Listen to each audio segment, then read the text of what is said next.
सभी साथियों को हमारा जोहार। पिछले क्लास में हम लोगों ने 1928 साइमन कमीशन यहाँ तक देख लिया था और आज के लिए सविनय अवज्ञा आंदोलन इस पे बात करना है आज। तो चलिए इस पे बैकग्राउंड पे स्टार्ट करते हैं कि भाई ये जो सविनय अवज्ञा आंदोलन स्टार्ट किया गया पूरे देश में, तो इसके क्या कारण थे और क्या इसका बैकग्राउंड था, थोड़ा सा उसे समझते हैं। पहले ये स्टार्ट कैसे हुआ, ये निर्णय लिया गया 1929 का जो लाहौर अधिवेशन था उसमें। वहाँ पे ये कैसे पहुँचा कि जब साइमन कमीशन आया था तो उसका विरोध किया गया, क्योंकि वहाँ पे एक भी भारतीय उस कमेटी में शामिल नहीं थे। तो भारत के सचिव मतलब जो होते थे, एक भारत सचिव बनाया जाता था कि जो कि भारत के मामले में सर्वोच्च अधिकारी या मंत्री हुआ करता था, जो वायसराय को कंट्रोल करता था ब्रिटेन से, लंदन से ही। बेकर हेड नाम था। तो वो भाई साहब क्या किए हैं, यहाँ के लोगों को चुनौती दे दी है कि यदि आप लोग सर्वसहमति से कुछ ऐसे नियम या कह लीजिए संविधान बना सकते हैं जो कि सभी को स्वीकार्य हो, तो ब्रिटेन के संसद में उस पर विचार किया जा सकता है। भारत के लोग बोले अच्छा, इतना बड़ा चुनौती है कि हम लोग बना ही नहीं सकते हैं। तब यहाँ पर फिर बनाने का प्रयास शुरू हुआ। ये देखिए, अंग्रेज बड़ा होशियार थे। वो जान रहे थे कि सर्वसहमति से ये नहीं बन सकेगा, क्योंकि इसका जो बोलते हैं ना विरोध का बीज, वो लोग बहुत पहले ही वो बो चुके थे। 1905-06 में ही जब स्वदेशी आंदोलन चल रहा था, बंगाल विभाजन के समय में ही, उस समय में ही ये बोए थे और एक अलग मुस्लिम लीग का गठन करवाए थे। तो वो जान रहे थे कि भाई कुछ भी हो जाए, सहमति तो बनना नामुमकिन है। और उसी चीज़ को ये फिर आगे 1909 में, फिर 1919 में ये और भी जो सांप्रदायिक क्षेत्र के हिसाब से क्षेत्र का बंटवारा किए ना चुनाव का, वो और ज़्यादा भी इस चीज़ को और बढ़ाता गया। इस खाई को सांप्रदायिकता बढ़ता गया। ये बीज बोया गया 1906 में ही, 5-6 में जब गठन हुआ मुस्लिम लीग का, उस समय में। तो वो जान रहे थे इस चीज़ को कि सहमति हो नहीं पाएगा। इसमें फूट डाल दिया है पहले ही कि भारत के लोगों को बांट दिए हैं। अब वो ऐसा बांटे हैं कि आज तक उसका कोई सॉल्यूशन निकल ही नहीं पा रहा है। तो ये इस चीज़ को पहले से जान रहे थे। तो यहाँ के लोगों ने बोला अच्छा, इतना बड़ा चुनौती है, चलो हम लोग बना के दिखा देते हैं। तब फिर मोतीलाल नेहरू, उनके नेतृत्व में एक कमेटी का गठन किया गया, जिसमें मोतीलाल नेहरू, तेज बहादुर सप्रू और महत्वपूर्ण व्यक्तियों में जैसे कि एक हमारे सुभाष चंद्र बोस, ये सब सारे लोग शामिल थे। तो वो कमेटी अपना प्रस्ताव तैयार किया कि किस प्रकार से यहाँ का प्रशासन चलाया जाए। तो वो बोले कि भाई यहाँ का जो विधायिका पे भारतीयों का अधिकार हो, वे चुन के जाएं और जितना भी कार्यपालिका है उस पर कंट्रोल इनका स्थापित हो। 2 सदनीय किया करने का और भी इसी तरह का बहुत सारे वे क्लाउज जोड़े कि भाई वोटिंग अधिकार मिले, सबको मिले, महिलाओं को, पुरुष को, सबको मिले, बराबर मिले, इस टाइप का। ये सब आज आप लोगों को भले अजीब लगता होगा कि वोटिंग राइट्स के लिए ये सब क्या कर रहा था कि भाई महिलाओं को भी मिले, इसको भी मिले। तो वोटिंग राइट्स बहुत ही पहले लिमिटेड था। आज हम लोग उस स्तर पर हैं, आज के जो हम लोग जनरेशन है, क्योंकि ये हम लोग को पहले से मिला हुआ है, इसलिए इसका आभास नहीं हो पा रहा। तो वोटिंग राइट्स पहले गिने चुने होते थे, ठीक है, धीरे धीरे मिला है, पहले तो था ही नहीं। फिर कुछ पूंजीपतियों को जो सक्षम है, जो बोलते थे कि योगदान दे रहे हैं सरकार चलाने में, उनको दिया जाता था। फिर धीरे धीरे इसी तरह बढ़ते गया, आम लोगों को मिला, महिलाओं को मिला, पहले ये सब नहीं था। इसलिए ये सुन के आश्चर्य मत हुआ है कि वोटिंग राइट्स के लिए भी ऐसा क्या था। बहुत बड़ा इशू था।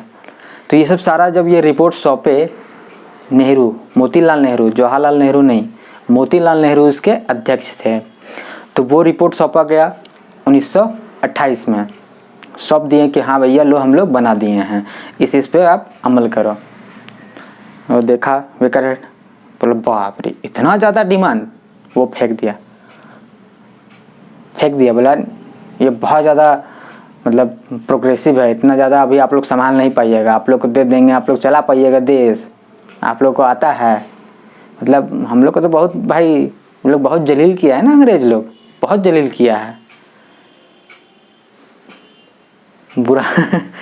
बुरा लगने वाला बात नहीं, जो यही हकीकत है कि बहुत जलील किया है। वो बोला आप लोग संभाल पाइएगा, देश संभलेगा।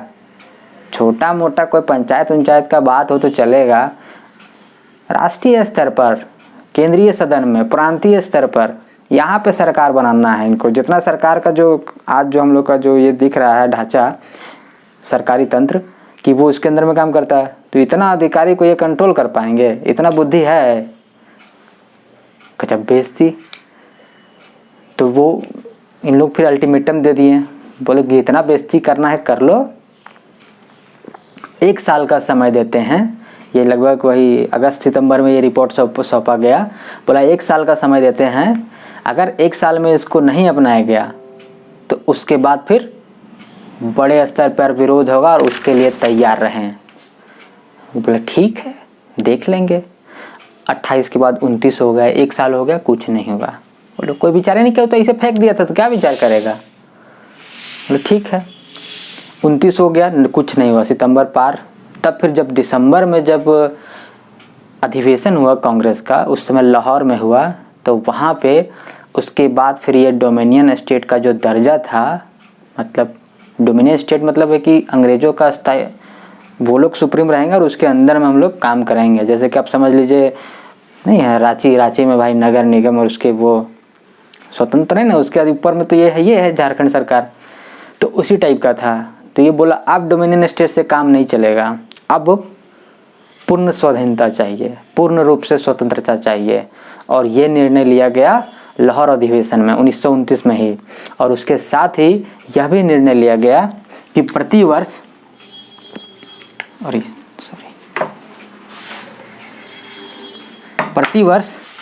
26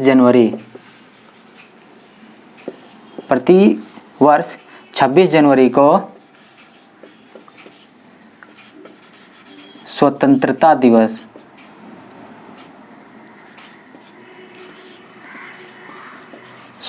दिवस के तौर पर मनाया जाएगा। और यह ऐसा प्रयास झारखंड में भी हुआ। झारखंड में भी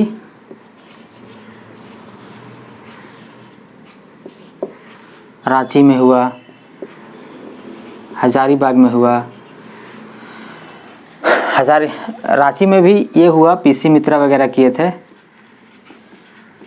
देवकी नंदन वगैरह। हजारीबाग में कृष्ण वल्लभ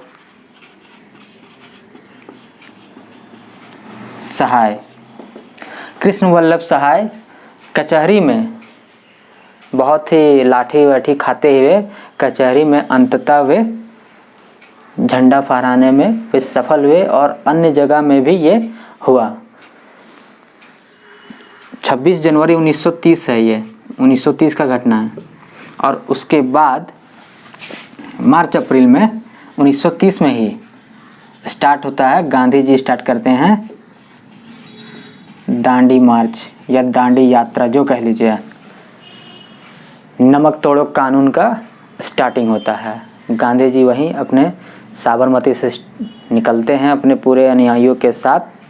और उसी तर्ज पे झारखंड में भी बहुत बड़े स्तर पर फिर ये चलता है। और झारखंड में भी लगभग 50 स्थानों पर नमक का कानून तोड़ा जाता है। नमक का कानून तोड़ा जाता है इन द सेंस क्या है कि नमक बनाने का अधिकार सरकार का था, मतलब बनाए कोई भी वो टैक्स पे करना है, बिना टैक्स आप पे किए कर रहे हैं तो आप अपराध कर रहे हैं। तो वही ये था कि इस पर ये नियम तोड़ना था।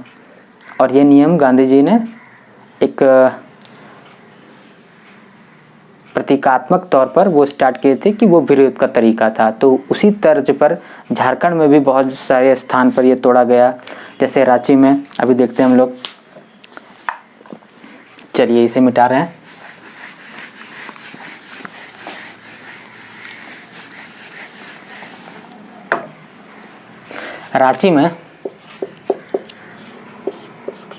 रांची के नेता भाई पीसी मित्रा,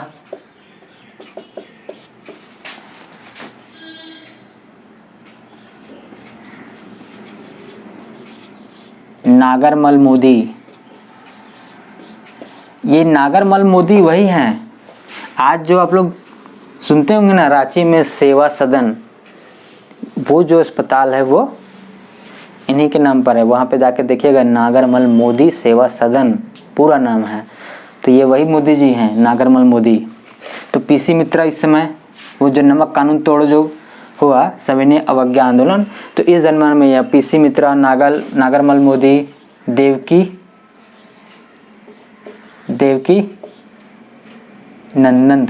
नंदन, इसी प्रकार से ये सब सारे लोग यहाँ पर, आपका जो बड़ा तालाब है वही सेवा सदन के सामने वाला, वहाँ पर नमक बना करके नमक कानून तोड़े। हजारीबाग में, अब देखिएगा हजारीबाग में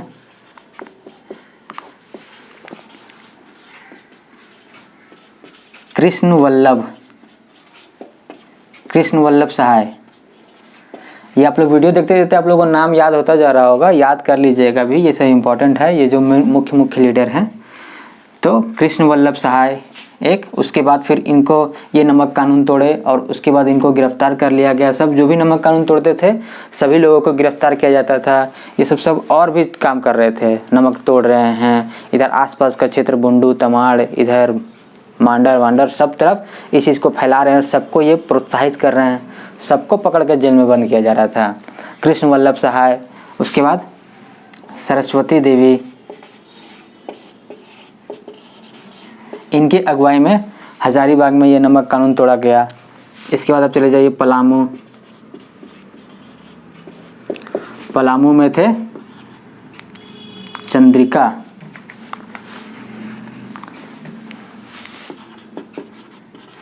चंद्रिका प्रसाद वर्मा, इन लोगों ने नमक कानून तोड़ा, बनाया। सोनार सिंह, और यहीं पर एक व्यक्ति थे शत्रुघ्न प्रसाद। ये क्या किए, ये जो पलामू का जो कचहरी था वहीं पर ये कचहरी में ही, सोचिए कचहरी में ही घुस करके नमक बांट रहे थे। सिंपल सा बात है कि वो नमक कानून का उल्लंघन कर रहे थे, ये शत्रुघ्न प्रसाद, ये याद रखिएगा। इसके बाद आ जाइए संथाल परगना। संथाल में इस बार थे सैल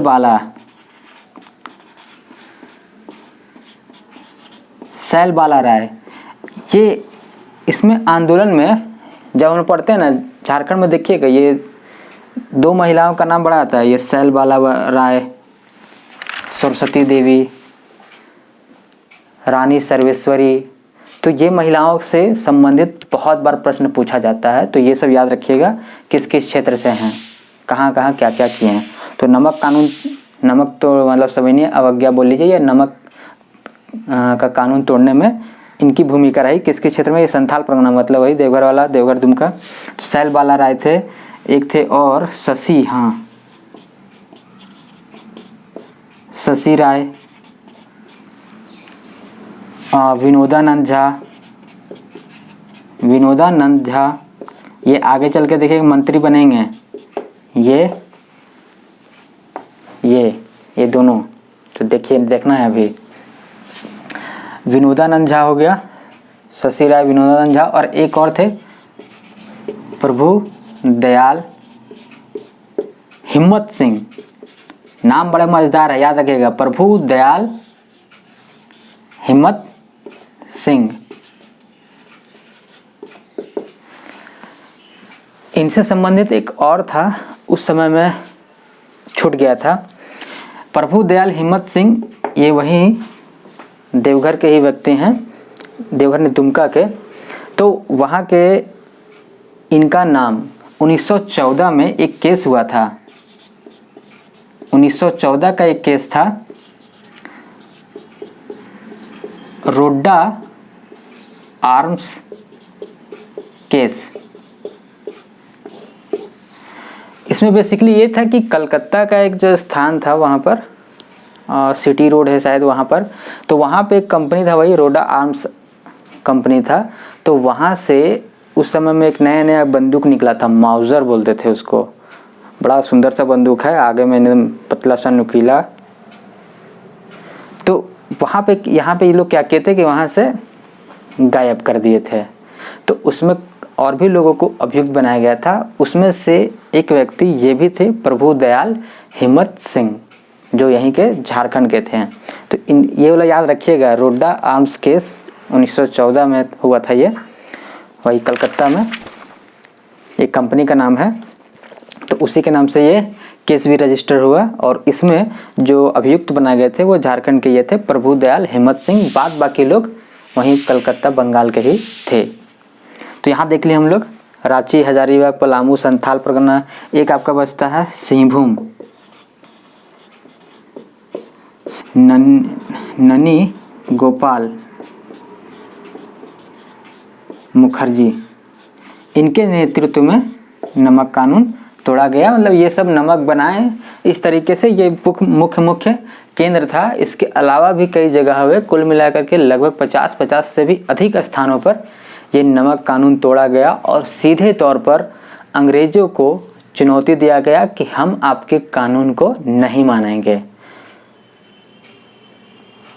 सिंपल सा मतलब यही था कि आपके कानून को अब हम नहीं मानेंगे, आप जो कानून बोलेंगे वो कानून नहीं होगा, अब उसे हम लोग तोड़ेंगे, नहीं मानेंगे। समझ में आ रहा है? तो ये सब चीज़ इतना दिन चलता रहा।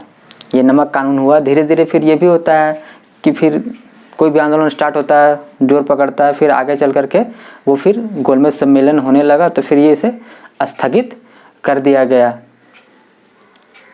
ठीक है, उसके बाद अब आएगा 1935 की बात।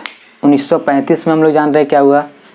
1935 में जब देखा, अंग्रेज़ों ने देखा कि लगातार यहाँ पे विरोध हो ही रहा है और अब हमें इनकी बात बहुत नहीं 100% का अगर डिमांड कर रहा है तो उसका कम से कम में 10-20% तो फुलफिल करना ही पड़ेगा। और गांधी जी का ये बहुत ही शानदार स्टाइल था, बहुत शानदार स्टाइल था कि जब भी ये कुछ डिमांड करते थे 100% के लिए डिमांड किए कि हाँ भाई डिमांड मेरा ये 100% है। उसमें से अगर 10% भी मान लेता था तो गांधी तैयार होता, हाँ ठीक है समझौता हो गया, ठीक है। और फिर जब 90% तो फिर उसको डिमांड लेकर के फिर नहीं, हमको ये चाहिए। अंग्रेज बोला अरे फिर अभी तो दिए थे भाई, फिर से मांगने लगा, तो फिर कुछ मानता था। तो इसी तरह धीरे धीरे करते देखिएगा, धीरे धीरे करते ही ना अंग्रेज अंततः गए। ये एक तरीका था। एक तरीका और भी था जो कि वैसा हुआ नहीं। हालांकि योगदान दोनों का बराबर रहा, किसी को कम और बेसी नहीं कहा जा सकता है, लेकिन अध्ययन की दृष्टि से ज़्यादा महत्व इसी को दिया जाता है। अशांति वाला जो रास्ता था गांधी जी का, ये वाला। तो यहाँ तक हम लोग देखें तो 35 में फिर क्या हुआ कि 35 में फिर ये लोग देखा कि अब इनको देना ही पड़ेगा।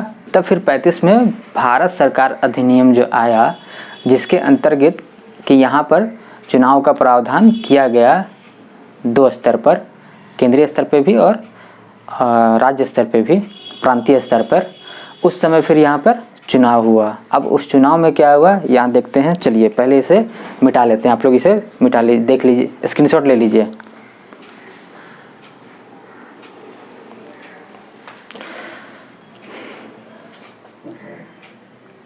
चलिए आप लोग स्क्रीनशॉट ले लिए होंगे, आगे बढ़ते हैं हम लोग।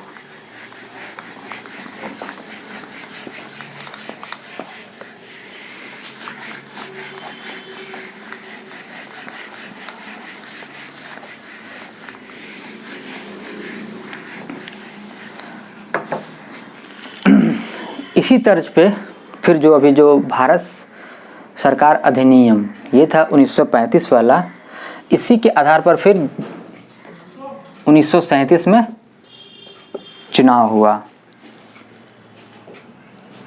ठीक है, 1937 के स्तर पे जो चुनाव हुआ तो उसमें झारखंड में क्या हुआ कि झारखंड में 6 सीट आरक्षित था, 6 सीट आरक्षित था।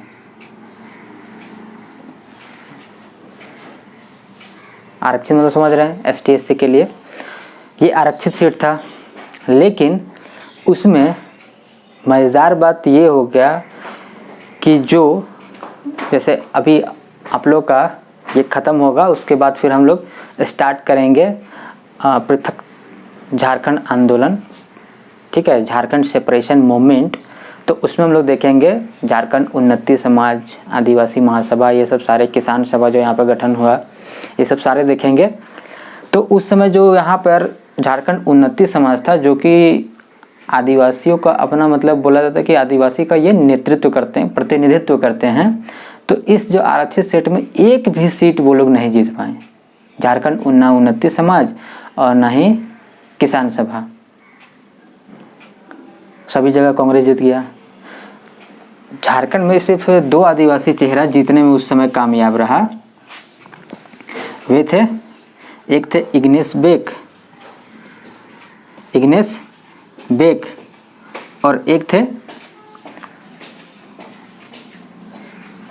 बोनीफेस लकड़ा। तो ये दिल्ली के संघीय सभा में, संघीय विधानसभा में ये सदस्य बने और ये बन गए बिहार के प्रांतीय विधानसभा में, ये यहाँ के सदस्य बने। और मुख्यमंत्री या उस समय प्रधानमंत्री कहा जाता था, और मुख्यमंत्री बने श्री कृष्ण सिंह। 1937 में ये सरकार का गठन हुआ। इससे पहले ये तोड़ दिया गया था। 1936 में क्या हुआ था आप लोगों को पता ही होगा। 1936 में ये अलग है, थोड़ा सा देख लीजिए। 1936 में हम जान रहे हैं उड़ीसा का निर्माण हुआ था, या उड़ीसा का गठन हुआ था कह सकते हैं। और उड़ीसा के गठन में मतलब बिहार से अलग करके, बंगाल से पहले बिहार अलग हुआ, बिहार से फिर उड़ीसा अलग हुआ और फिर झारखंड भी अलग होता है। तो 1936 में ही उड़ीसा का गठन हुआ और इस समय में सही से वो हो नहीं पाया। आज भी जो बहुत सारा क्षेत्र है वो झारखंड का ही था। छोटा नागपुर पठार का है, छोटा नागपुर का भाग था वो उड़ीसा में चल गया। और इसी के चक्कर में आगे देखिएगा एक सिमको विद्रोह भी होता है, सिमको कांड के नाम से उसे जाना था। आगे चर्चा करेंगे हम लोग उस पर। अभी फिलहाल यहाँ देखिए तो इग्नेस बेक और दिल्ली के वहाँ पे सदस्य बन गए। बोनीफेस लकड़ा प्रांतीय विधानसभा के ये बन गए। 37 में ये चुनाव हुआ, सरकार का गठन हो गया। 38 में 1 साल तो लगभग कुछ ठीक ठाक चला। 39 में हम लोग जानते हैं क्या हो गया।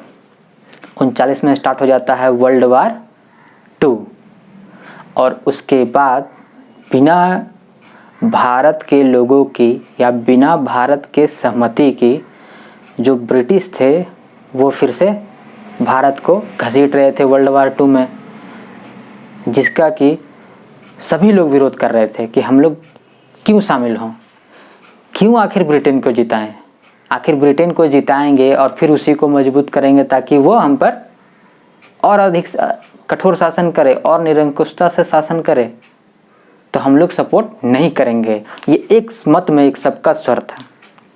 ठीक है, 1914 वाला जो वर्ल्ड वार प्रथम था उस समय तो मत बटा हुआ था। कुछ लोग कह रहे थे कि सपोर्ट कर देते हैं, कुछ ये कर देते हैं, ठीक है, लेकिन इस समय में किसी को भी मन नहीं था और सभी लोग विरोध कर रहे थे। और इसी में फिर 1939 में यहाँ के जितने भी प्रांतीय मतलब विधानसभा जो गठित हुआ था, सरकार गठित हुए थे, सारे लोगों ने लगभग सारे लोगों ने इस्तीफा दे दिया अपना। और इसी दरमियान में एक और घटना हो गया। ये जो उड़ीसा में शामिल हो गया छोटा नागपुर का कुछ पार्ट। तो वहीं मयूरभंज वाला डिस्ट्रिक्ट में एक जगह था सिमको, तो वहाँ के लोगों ने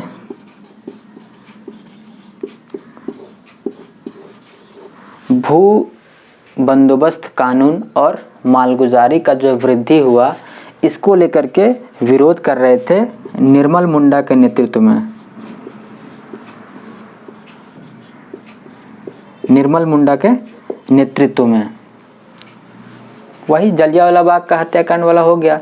सब मीटिंग कर रहे हैं, सब अपना सभा कर रहे हैं, उधर से पुलिस आ गया, पुलिस क्या कहिए, अंग्रेज लोग आ गए और बस अंधाधुंध फायरिंग स्टार्ट। इसमें लगभग 60 से अधिक लोग मारे गए, कई आदमी घायल हो गए, और इसी को यहाँ का फिर ये जलियांवाला बाग जो हत्याकांड हुआ था, उसी श्रेणी में रखा गया कि ये जो सिमको कांड वाला भी जो हुआ, सिमको हत्याकांड, सिमको हत्याकांड, ये याद रखिएगा 1939 में ही हुआ था, ये निर्मल मुंडा के नेतृत्व में, याद रखिएगा। अभी हालांकि पड़ता है उड़ीसा वाला में, उड़ीसा के क्षेत्र में, क्योंकि ये छोटा नागपुर वाला बात है, इसीलिए यहाँ पे थोड़ा सा देख लिए हम लोग। तो यहाँ तक हम लोग देखे इस तरीके से। और फिर वही होता है, सारे प्रांतीय वाला लोग इस्तीफा दे देते हैं। तब तक राष्ट्रीय स्तर पे ये था कि जवाहरलाल नेहरू बन चुके थे कांग्रेस के अध्यक्ष, जो गांधी जी के मनमुटाव से, गांधी जी मतलब दोनों में थोड़ा अनबन हो गया था, उसके बाद फिर वो इस्तीफा दे देते हैं। और अगले ही साल 1940 में झारखंड में हुआ पहला और अंतिम, मतलब एक ही बार यहाँ पे झारखंड में कांग्रेस का अधिवेशन हुआ, और वो हुआ 1939 में। इस पे बात करेंगे हम लोग अगले क्लास में कल। तो आप लोग आराम से अच्छे से वीडियो देखिए और प्रत्येक चीज़ को शांतिपूर्वक स्थिरता के साथ समझिए, ठीक है। अब मिलते हैं कल, धन्यवाद।